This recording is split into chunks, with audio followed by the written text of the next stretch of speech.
It's Tim Albright with AVNation, celebrating Black History Month, talking about the stories of Black individuals in the AV industry. With me today is my buddy Rob Rasberry from Drexel University. Welcome, sir. Hey, Tim. Thanks for having me. And if you don't know, Rob is a regular on another one of our programs called EdTech with our buddy Bill O'Donnell. You can check him out every month talking about AV in higher ed spaces. But this time, we're talking about you, quite frankly. We're talking about you, Rob. And first and foremost, Drexel is a pretty significant college there in Philadelphia. And, you know, let's talk for a second about how you kind of got into AV.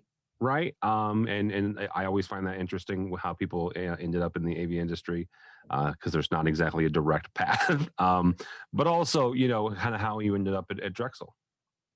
So it is an interesting path. I graduated from Syracuse University with a degree in communications. So my focus was television, radio, and film production. And in my youthful days, I will say, you know, it was about getting into film and getting into TV. And actually, upon graduation, I worked a couple of years as a network cameraman for a ABC affiliate in Albany, New York.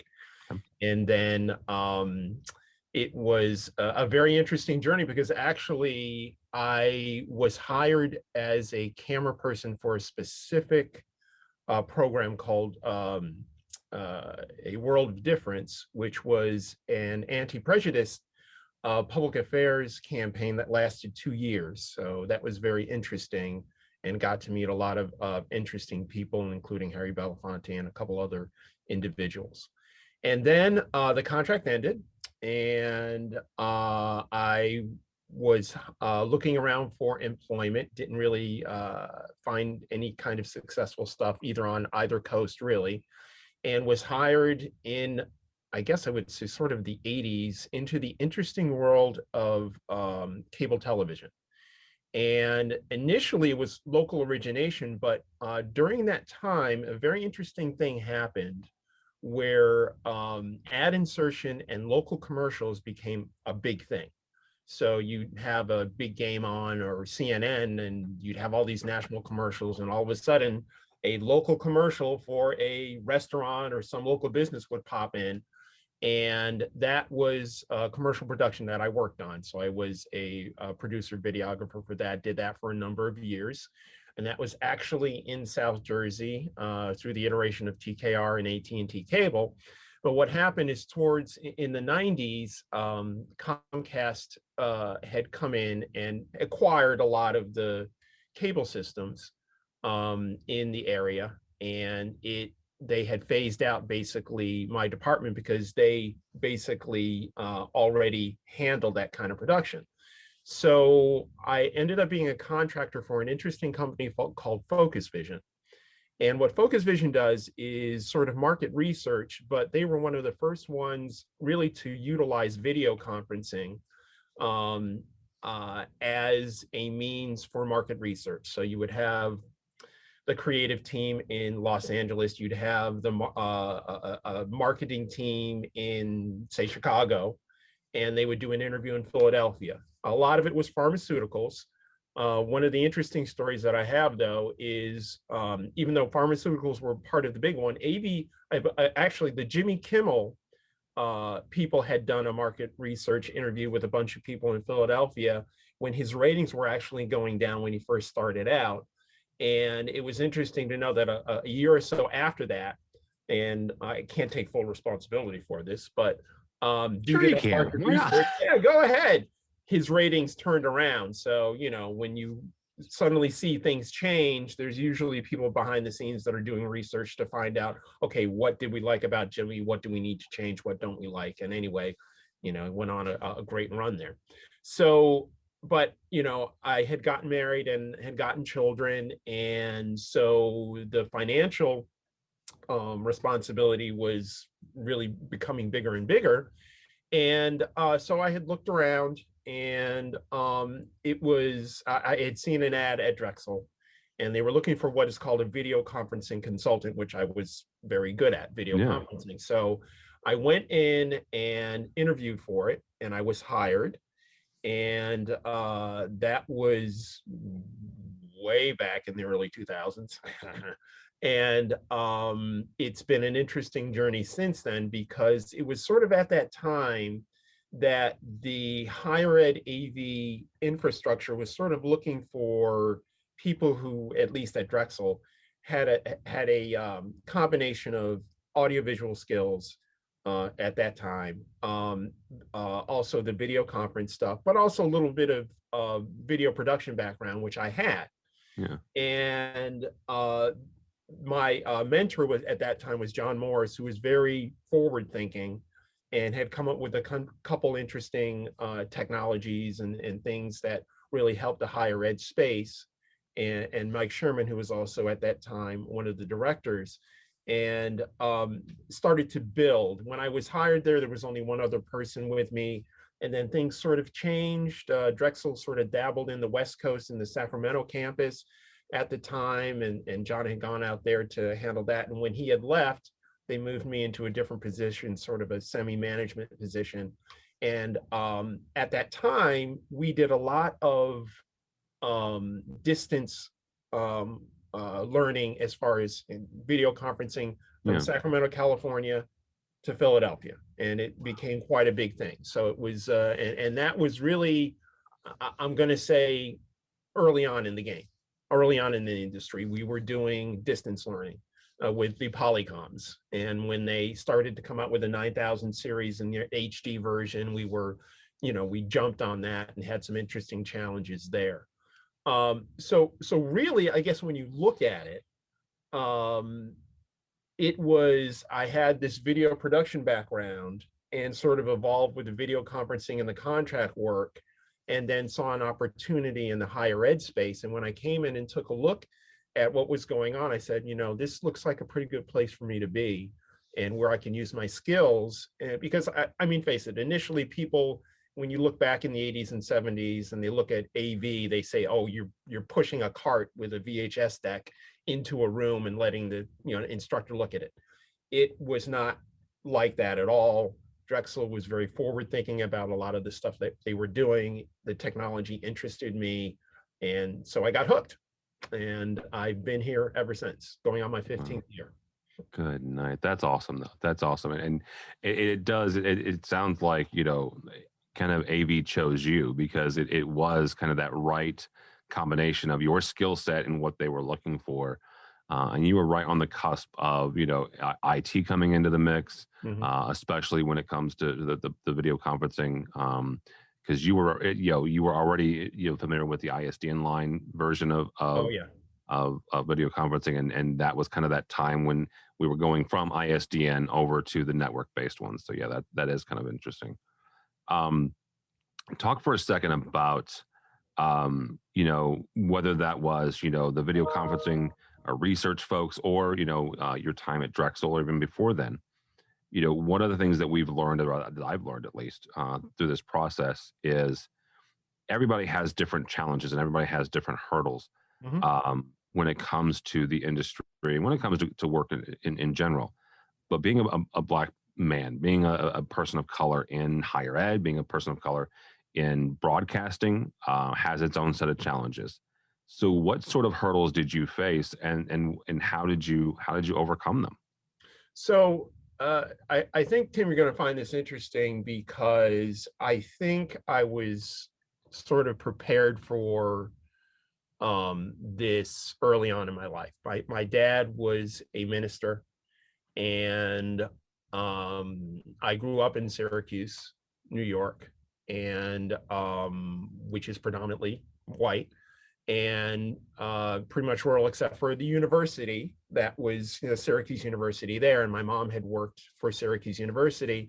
So while I was blessed with being introduced into the higher ed environment, which is more progressive than the average public, where I went to school, I had certain challenges. And as a person of color, it was somewhat difficult in certain situations. The name calling was there, the being left out of certain things was there. But my mother and father pretty much said, be proud of who you are and your skills. build upon that, and be strong, keep pressing forward, and never back down. And a lot of that I took to heart. And as I got through the high school and the college situation, to be honest, Tim, I never really let it get to me unless there was something that was a personal attack or something that was just overtly out there. And my philosophy has always been, I'm going to do my job and I'm going to do it the best that I can. And I guess in a way, I guess maybe I was maybe a little more fortunate than a lot of other people in the AV industry. I think maybe my tunnel vision may have helped me with that. And I had to work extra hard. There's no doubt about it. As a minority, you had to work extra hard to sort of prove yourself. But so, as example, and this is not to say that anything is happening at Drexel. It wasn't, but I worked extra hours to climb that ladder, and I worked extra hard. And Drexel has always been recognized that, and I've always appreciated that. As far as stories that I've run into, prior to being at Drexel, um, it really wasn't as much as I think other people have challenged, because I'm proud of my heritage.